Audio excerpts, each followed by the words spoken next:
I'm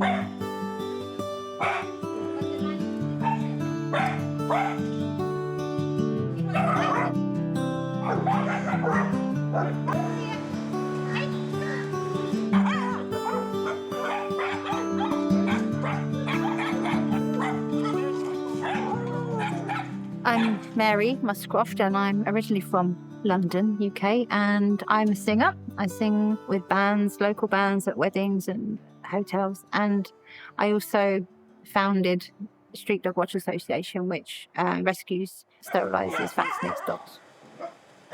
2008, and we came to Kerala and been here 18 years. Now I'm here in Veringham, Thiruvananthapuram. Thiruvananthapuram. We came to Kerala on recommendation from a friend because we'd been to India before to Goa, but it became a little too busy. So she recommended Kerala. So we came just for 2 weeks. And while we were here, we came across a couple of puppies, much like this one. Yeah. And it was in the street. They were sick and we didn't know what to do with them. We couldn't bring ourselves to leave them back in the street in the condition they were in. So we decided to stay a little longer. So we didn't go back on the return flight. We stayed. We didn't know the situation here with the dogs. We didn't know anything. We'd never been here. We couldn't speak the language. We didn't know anybody else here. There was a shelter here, but they weren't taking dogs in because the lady who ran that, also an English lady, was leaving because she had illness. We finally met some actual English people here. And they said, oh, we'll look after them. We stayed for 6 months and then they went. We got to know people by then. Mm-hmm. So then we could leave and we left the puppies with the people. So when we came back, they were okay. Also, I got to know a couple of musicians. I saw a couple of bands here and I sang with them and they said, oh, you should come and do some Western music. So we set up a business and came over and I was singing with the hotels and things. And we decided that people kept bringing dogs to us because they realized we were dog lovers. My husband goes out feeding them. And so we thought we'd better start something. So we started Street Dog Watch Association. We had different reactions. Most people just thought we were mad. Some people couldn't, because at that time, all those years ago, people weren't so used to animal birth control. They weren't aware of what it does or how it works or anything like that. So they were a little bit skeptical about it. They weren't sure, what are these people doing, what's going on. So we did a lot of educational programs and things to try and explain what was going on, because there was also, you've got the newspapers giving all these stories which are generally not factual. So you need someone to be giving the actual truth. And, like I say, over time, I think people have changed their attitude and they now understand the reasons for it. Our secretary, the Street Dog Watch secretary, his number is out there for rescues and people will ring him and say there's a dog here, there, or wherever, what the problem is. We usually get them to send a video if they can, because sometimes people say this dog is in a really bad condition and it's really not. It could be treated on the street, without us having to go pick it up or anything. But if he thinks it needs collecting, then he'll send the Street Dog Watch boys in the van and they'll go collect it, take it to the doctor, treat it and everything. And then once it's done, we'll always sterilise them before we put them back, and then we'll put them back where we got it from. It's a matter of managing, like Steve, my husband, goes out and feeds dogs. He does dog feeding and he goes around with a couple of the Street Dog Watch boys. He goes with them and feeds various dogs in various points. Been doing it for many years. Never have really had any problem because we always ask permission and the Street Dog Watch team are with us. I do a lot of cleaning. I do a lot of playing with the puppies. And some evenings I'll go for work for singing. I sing at the Untitled Chapter in Kovalam regularly, got a contract there. And then if there's any other gigs, I go do that. Some of these were just thrown over the wall or left on the gate in a box, tied up. So we don't know where to put them back.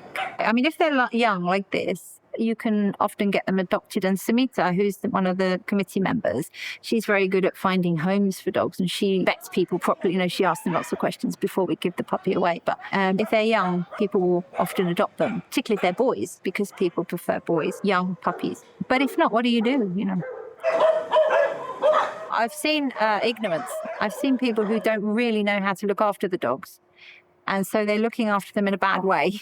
But once you tell them and explain to them, then they will, they will change. They just didn't know any different. Just as an example, years ago, I met a lady who'd adopted a dog and she couldn't understand why it was ill all the time. And she wasn't giving it water. She was only giving it water with its food and then taking the water away. Dogs have to have water constantly. So that was just ignorance. It wasn't that she was cruel. She just didn't know how to look after it properly. What I do train puppies to do is to understand the word no, which covers lots of things, So as long as they understand no, they're pretty much good. They don't need to do tricks. They don't need to do any of that because they are dogs and they mainly live outside. Or unless its puppies are being threatened. And that's another reason for animal birth control. If there's less puppies on the streets, there's less likelihood of the mother dog trying to defend its litter. That's the same with all animals, it's not just dogs. Well, I was the founder of that, and their focus really it's run by the committee. There's a committee of 7 people. അപ്പം ഒരു committee വേണം. Indian citizens മാത്രമുള്ള Indian സിറ്റിസൺസിനേ ഉള്ളൂ അങ്ങനെ ലീഗലായിട്ട് ആ committee മെമ്പറൊക്കെ ആവാൻ പറ്റുള്ളൂ. ഒരു ഓർഗനൈസേഷൻ നടത്തണമെങ്കിൽ ഇന്ത്യൻസ് ആയിരിക്കണം അതിൽ. ഞങ്ങൾ ഇപ്പം 8 പേരുണ്ട് കമ്മിറ്റിയിൽ. 7 ഇപ്പോൾ ഒരു പുതിയൊരു ആളും കൂടെ വന്നിട്ടുണ്ട്. അപ്പം ഞങ്ങളെല്ലാവരും കൂടിയാണ് ഇതിൻ്റെ കാര്യങ്ങളൊക്കെ നടത്തുന്നത്. ഞങ്ങൾക്ക് ഷെൽട്ടർ ഉണ്ടായിരുന്നു, പക്ഷെ അത് ഫണ്ട്സ് ഇല്ലാത്തതുകൊണ്ട് ഷട്ട് ചെയ്യേണ്ടി വന്നു. അപ്പം മേരിയുടെ വീട്ടിലോട്ട് ആ ഷെൽട്ടറിലുണ്ടായിരുന്ന ഡോഗ്സിനെയും കൂടെ കൊണ്ടുവന്ന് ഇപ്പം മേരിയാണ് അവരെ നോക്കുന്നത്. And they focus on ABC, animal birth control, because in my view, if you're sterilising constantly in a proper way, you don't have the need to rescue as many dogs because the dogs get as many diseases because you don't have mothers feeding puppies without enough food. Sterilisation ആണ് നമ്മളുടെ that is the only way you can stop the man-animal conflict. Street dog watching main cornerstone of this sterilisation. Sterilising the male dogs as well as the females, because if you sterilise a male dog generally, it's less aggressive. There's not as many fights or anything like that. ഈ feeding ചെയ്യുന്നത് എന്തിനാന്ന് വെച്ചാൽ നമുക്ക് ആ yearly vaccinations കൊടുക്കണം. എന്നാലുള്ള റേബീസിന് spread കുറയാൻ പറ്റില്ല. അത് നമ്മൾ ഡോഗ്സിനെ സ്റ്റെറിലൈസ് ചെയ്താൽ അവരുടെ അഗ്രഷൻ ഭയങ്കരമായി കുറയും. ഈ അഗ്രഷൻ എപ്പോഴും മേറ്റിംഗ് ആയിട്ടാണ് കണക്റ്റഡ്. ആണുങ്ങൾ അഗ്രസീവ് ആവുന്നത് മേറ്റിംഗ് സീസണിലാണ്. ആ സമയത്ത് തമ്മിൽ കടിക്കുക. അപ്പോൾ ആ വഴിക്ക് പോകുമ്പോൾ അപ്പോഴേ അഗ്രസീവ് ഒരു മൂഡിലാണ് ആ കൂടെ അവർ. പെണ്ണുങ്ങളുടെ അടുത്തുനിന്ന് അഗ്രഷൻ തന്നെ പ്രസവിച്ച് കിടക്കുമ്പോൾ അപ്പോഴാണ് ഒത്തിരി കടികൾ നടക്കുന്നത്. പെണ്ണുങ്ങൾ പപ്പീസിനെ അവർക്ക് ആ സമയത്ത് ആരും അടുത്ത് ആ പ്രദേശത്ത് വരുന്നത് ഇഷ്ടം. അപ്പം വരുന്നവരെ കടിക്കും. സോ ആ ഒരു മേറ്റിംഗ് ട്രിഗേഴ്സ് മാറ്റിയാൽ സ്റ്റെറിലൈസേഷൻ ചെയ്താൽ ആ ട്രിഗേഴ്സ് പോകും. Well, the impact in terms of Kovalam, I can tell you, because Street Dog Watch was doing a survey every year to see how many dogs there were in a certain area, just a small area to start with. And it came down from like over 600 to under 100 within 5 years. And if you think about that, if you were doing that everywhere, for all the thousands of dogs, the numbers are reducing, to be fair, but if it was done a bit more systematically, it would come down even more. Also, I have noticed a difference in attitude. There's a lot more people willing to stand up for the dogs. There's a lot more people willing to go feeding them and seeing, because they now understand how ABC helps, and they now understand how feeding them helps. They know you're not just doing it for fun, that there is a reason behind it. And I think that's the main thing with anything. Once people understand it, they're more likely to get behind it. And we try, it's difficult with the language barrier, but we try to always tell people why ABC is important, how it helps, So I think there is definitely a change in attitude. I think now, especially in Thiruvananthapuram, there's a lot more good vets who are giving good advice about how to look after a dog. There's the internet, of course, for everybody to look at, and everybody's got internet now to see how to look after a dog properly. Yeah, I think it has changed. There's still people who will be cruel. There's always people who, throw stones at dogs, who will hit the dogs. You get that everywhere. It's no different in the UK or anywhere else. Same with children, same with old people. You've got it everywhere. So I don't think it's exclusive to India.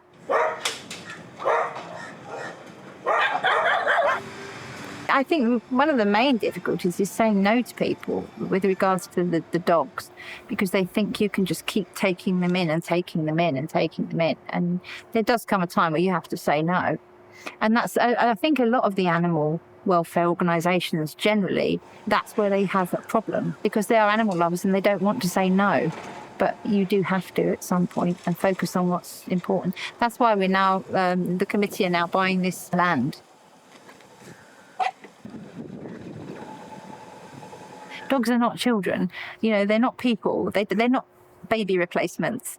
You might not think that to look at this, but they're dogs. And I think they should be treated as dogs, but with respect. They shouldn't be treated like children. I don't agree with, you know, dressing them up and, I don't know, carrying them around in a shawl or in your handbag, as some people do. I think dogs should be dogs. And that's why the dogs that we have mixed together, we do have dogs in the house as pets. They're still dogs. They don't have the same feelings as people. They're companion. They can be companions. Yeah, it's you know, a lot of people on their own like to have a dog around as a companion. But I think sometimes people put too many human characteristics on dogs. They think the same way humans do, and they don't. They don't. Their primary things are food, water, you know. I mean, you know, you can have a dog. I mean, this dog looks quite content here. You might think, oh, he's her baby, he's her friend. The minute you get a biscuit out, he's off. He'll be your best friend. You know? I can't tell the future. I have no idea. I don't know what's going to happen tomorrow. I'm not in charge of what happens. What happens, happens, and we deal with it at the time. I try not to, no. I'm never disappointed. Especially here, you can't plan anything. Everything always changes at the last minute. And you just never know what's going to happen. I would like the new centre to be up and running quickly so that we can do more. But it takes time. Everything takes time, here especially. Well, I'm still alive. I call that a success, yeah. If I'm still alive tomorrow, that's another success. It's all about that, isn't it?